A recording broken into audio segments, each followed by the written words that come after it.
साथियों नमस्कार। मैं अश्विनी कुमार एडवोकेट। साथियों, इस समय सबसे ज़्यादा चर्चा का जो विषय है, बांग्लादेश में जो इतना बड़ा जन आंदोलन हुआ है उसमें हिंसात्मक घटनाएं हुई हैं। वह हिंसात्मक घटनाएं कैसी घटी हैं, भारत के परिप्रेक्ष्य में सभी को सही जानकारी नहीं है, क्योंकि जो भारतीयों को जानकारी प्राप्त हो रही है वो भारत के मीडिया के द्वारा प्राप्त हो रही है। भारत की मीडिया का इतना स्तर गिर चुका है कि यदि कोई मीडिया सही बात बता भी रही है तो उसको सही नहीं माना जा रहा, क्योंकि देश के अंदर मीडिया की वैरायटी बदली हुई है। कुछ लोग ऐसा कह रहे हैं कि जो आंदोलन हुआ है वो छात्रों के द्वारा आंदोलन हुआ है और सरकार की तानाशाही व्यवस्था के खिलाफ हुआ है, जिसमें से छात्र आंदोलन सफल हुआ है और प्रधानमंत्री को त्याग पत्र देकर के भागना पड़ा है। साथियों, वहीं दूसरी तरफ भारत की मीडिया क्या दिखा रही है कि बांग्लादेश में जो आंदोलन हुआ है वह इस्लामिक कट्टरपंथी की व्यवस्था को स्थापित करने के लिए हुआ है, छात्र आंदोलन नहीं है। वर्तमान समय में बांग्लादेश में आतंकियों के हाथ में शासन व्यवस्था पहुंच रही है, पूरा देश आतंकियों के कब्जे में है। जो ये मीडिया है, ये भारत की मीडिया बांग्लादेश में जो घटना घटित हुई, हिंसात्मक जन आंदोलन हुआ, भारत की जो चाटुकार मीडिया है विभिन्न विभिन्न प्रकार से परिभाषित कर रहे हैं।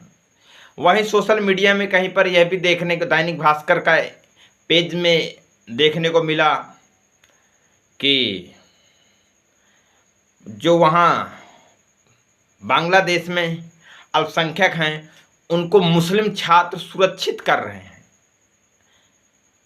उनके घरों को सुरक्षा प्रदान कर रहे हैं और उनके मंदिरों को सुरक्षा प्रदान कर रहे हैं। वहीं भारत में यह दिखाया जा रहा है कि जो अल्पसंख्यक हैं, हिंदू हैं बांग्लादेश में, उनके साथ अत्याचार हो रहा है, महिलाओं के साथ, लड़कियों के साथ बलात्कार हो रहा है, उनकी हत्या की जा रही है। अब यह कितना सही है कितना गलत है, यह वास्तविकता में एक जांच का विषय है, लेकिन जो भारतीयों को जानकारी प्राप्त हो रही है यह चाटुकार मीडिया के द्वारा ही प्राप्त हो रही है। अब बात यह करते हैं, जो लोग यह कह रहे हैं, क्योंकि यहाँ पर दो बातें निकल के आ रही हैं, तो उन दो बातों में से एक बात मेरे समझ में आई कि वह जो छात्र हैं उन्होंने जो आंदोलन किया वह आंदोलन छात्रों का नहीं आतंकियों का है और देश बांग्लादेश आतंकियों के हाथ में है। तो अगर यह माना जाता है कि वह छात्र हैं लेकिन भारत की वह मीडिया उनको आतंकी कह रही है, तो एक सवाल मेरा बनता है कि कुछ वर्ष पहले दिल्ली के जवाहरलाल नेहरू विश्वविद्यालय जो जेएनयू है, वहाँ पर कुछ छात्र संगठन के लोगों ने वहाँ पर रात में मारपीट किया था, इतना अधिक गुंडागर्दी किया था जिसको पूरे देश ने मीडिया में देखा। तो अगर हम यह माने कि बांग्लादेश के परिप्रेक्ष्य और भारत की तुलना की जाए कि बांग्लादेश के छात्र जो हैं वह छात्र नहीं आतंकवादी हैं, उनका आंदोलन आतंकवादी है, तो जेएनयू में जो घटना घटी थी वह किसी छात्रों के द्वारा नहीं घटना घटित थी, वह आतंकवादियों के द्वारा घटना घटित हुई थी। और एबीवीपी जो छात्र संगठन है, ये साफ जाहिर होता है मीडिया की परिभाषा के अनुसार कि जो छात्र उग्रवादी है वह आतंकी है, और जेएनयू में जो घटना घटी थी वह किसी छात्रों के द्वारा नहीं, छात्र संगठन के द्वारा नहीं, वह आतंकी संगठनों के द्वारा घटित हुई थी। उसके बाद अपने भारतीय साथियों से, भारतीय लोगों से मैं कहना चाहूँगा कि जिस प्रकार से आज हम वहाँ पर यह देख रहे हैं कि अल्पसंख्यकों के जार घटना घटी, दूसरा यदि बिंदु हम देखते हैं कि हाँ वहाँ पर अल्पसंख्यकों के साथ जातीयता की जा रही है, तो हम उससे बहुत दुखी हैं। तो भारत में किस प्रकार से अल्पसंख्यकों के साथ जातीयता की जा रही है, उसमें हम लोग क्यों दुखी नहीं हैं। जो लोग आज बहुत वहाँ के अल्पसंख्यकों के रूप में दुखी हैं और फिर अपना सारा दुख इस्लाम पर थोप रहे हैं, तो मैं कहना चाहूँगा उन भारतवासियों से, उन बुद्धिजीवी लोगों से कि भारत में जो घटना बांग्लादेश में घट रही है उससे भी कहीं बहुत ज़्यादा भारत का जो राज्य मणिपुर है वहाँ पर घटना घटित हुई थी। तब भारत का मीडिया कहाँ मर गया था, हमारे भारत देश के वो हिंदुत्व संवेदनशील व्यक्ति कहाँ मर गए थे, किस बिल में घुस गए थे, हिंदू धर्म की ठेकेदारी करने वाले लोग किस बिल में घुसे हुए थे। तब उनको कोई संवेदना नहीं प्रकट हुई, कोई दुख नहीं हुआ कि किसी महिला को नंगा नचाया जा रहा है, उसके गुप्तांगों को छुआ जा रहा है, उसके बाद उसकी बर्बरतापूर्वक हत्या की जा रही है।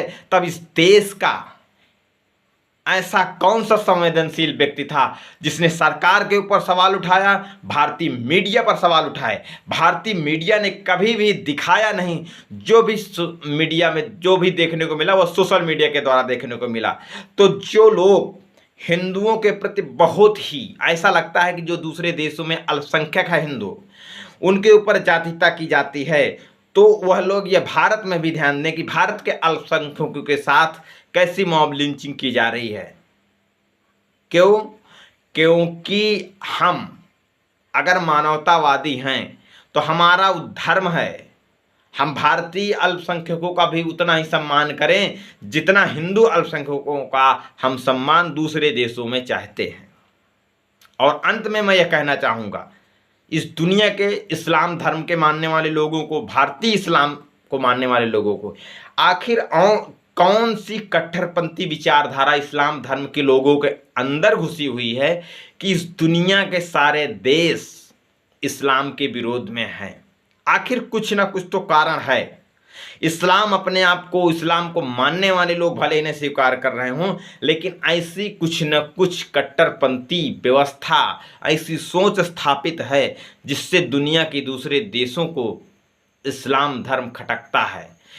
इसलिए मेरा अनुरोध है, मेरी अपील है, कट्टरपंथी व्यवस्था किसी भी धर्म के लिए, किसी भी संप्रदाय के लिए, किसी भी व्यक्ति के लिए, व्यक्ति की विचारधारा के लिए उसका स्थायित्व तो बहुत दिनों तक नहीं हो सकता है। अगर हमको ये अनुमान लगाना है तो हिटलर से लगा सकते हैं कि हिटलर के अंदर किस प्रकार से कट्टरपंथी थी और उस कट्टरपंथी का किस प्रकार से अंत हुआ। इसलिए इस्लाम धर्म के मानने वाले लोगों से भी मेरी अपील है, मेरा अनुरोध है कि अपने आप में, अपनी सोच में निश्चित तौर पर सुधार करने की ज़रूरत है, खासकर भारतीयों के लिए। क्योंकि भारतीयों में अगर इतनी अधिक कट्टरपंथी है तो बीजेपी और संघ का भले ही विरोध करते हों, लेकिन मैं समझता हूँ कट्टरपंथी इस्लाम की संघ और बीजेपी के कहीं ना कहीं प्रत्यक्ष रूप से नहीं तो अप्रत्यक्ष रूप से फ़ायदा पहुँचाती है। इसलिए सम्मानित साथियों, भारतीय मीडिया की जो हवाई सूचनाएं हैं वो विश्वास करने योग्य नहीं हैं। वास्तविकता में क्या है यह भारत की 90% लोगों की जानकारी में नहीं है। जो भी जानकारी है, जो मीडिया में आ रहा है, हम लोग वही बात कर रहे हैं, उसी की चर्चा कर रहे हैं। फिर भी जो हो रहा है वह मानवीय दृष्टि से बहुत ही गलत हो रहा है, जिसका हम घोर विरोध करते हैं। धन्यवाद साथियों।